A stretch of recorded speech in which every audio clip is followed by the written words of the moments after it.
For the latest on the aid situation in Gaza, Claire Manera, who's emergency coordinator at Doctors Without Borders in Gaza, joins us live now from Perth. Claire, appreciate you talking to us on the show this morning. I want to ask you for your thoughts on what's been happening. We, all know about the daily pauses, which is in place, the 8 corridors which have been open, and we have the airdrops as well. On top of that, international pressure building. Donald Trump, contradicting Benjamin Netanyahu about what's going on there. Are you a little bit more hopeful? Are we at some sort of a turning point, you think? Is that possible? Well, to be honest, I'm extremely worried because even though there might be food coming in through airdrops, it's not safe and it's not enough. Before the war, we know there was at least 600 trucks coming in daily for the Palestinian people, and this is the amount that they need. And we know that we have our own trucks of medical supplies at the border, and there are also trucks of food that could be brought in by humanitarian organizations and delivered safely. So this new turn of events doesn't make any sense to us at all. Okay, Claire, we understand Israel's aid policy in Gaza may have shifted a little, but still, the prime minister is insisting there is no starvation, that Hamas is stealing aid, and any suffering is simply a consequence of war. Just how does that narrative compare with what you've been seeing on the ground? No, we have absolutely no evidence of any diversion of aid on the ground. And what I would see in the hospitals every day and in the streets was people starving, was women coming up to me desperate for food to feed their children. And then in the hospitals, we were having people come in that had been shot in the head and in the chest at the aid distribution sites that are run by the Israeli authorities. So this is the evidence that I would see every day of the destruction of the Palestinian people. Claire, we see the footage that comes in, pretty much on a daily basis doing what we do, but can you give us a clearer picture about what a typical day is like for a Gazan family that's living in El Mawasi or maybe Deir el-Balah? My understanding is, their number one priority every single day is to find food to feed the family and particularly the children.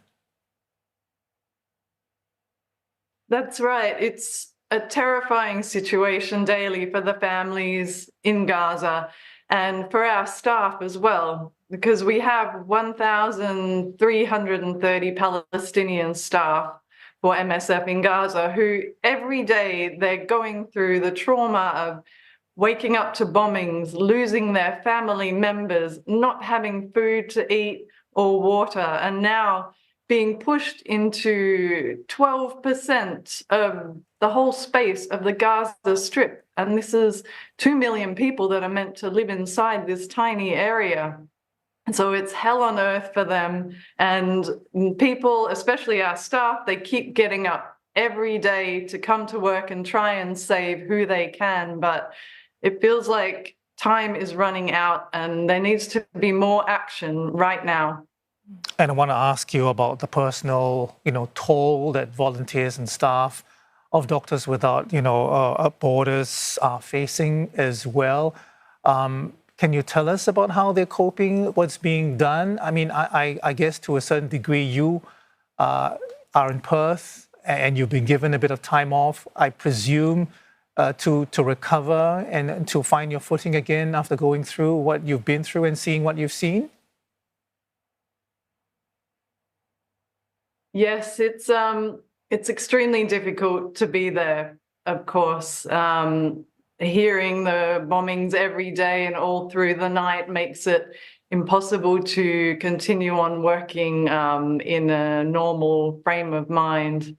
But I think what's inspiring to me is the fact that our teams there of MSF, they're incredibly skilled and they're so competent at what they're doing.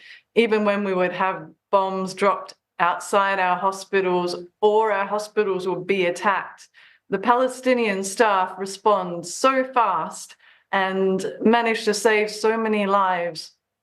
So for me, I know that maybe they don't need our help to run the hospitals, but what they need is for us to be there and to witness what is going on every day, and to witness the trauma and the violations of international humanitarian law, so that we can tell the world about it, so that they're not on their own. And then we can hopefully push for more solutions and an immediate and sustained ceasefire, because this is the only solution that will make any difference. Indeed, Claire, you've been describing to us that the dire situation on the ground, and we've been hearing this term weaponized starvation more and more. Is that a fair description of what's happening there? Are there signs that this is a deliberate tactic rather than a tragic effect of war? Definitely, yes, because every day we would receive warnings from the Israeli forces about areas that they were going to attack, and that we'd have to get out of these areas and move into smaller and smaller spaces. So this was affecting our health facilities, as well as the population who are having to run constantly and have nothing. They have no shelter, they have no food, they have no water. For us, our hospital.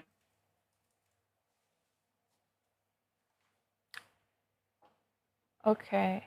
All right, I think we've lost the line with Claire Manera. We apologize, for the technical problems we're facing. We've been talking to Claire Manera, who is emergency coordinator for Doctors Without Borders in Gaza.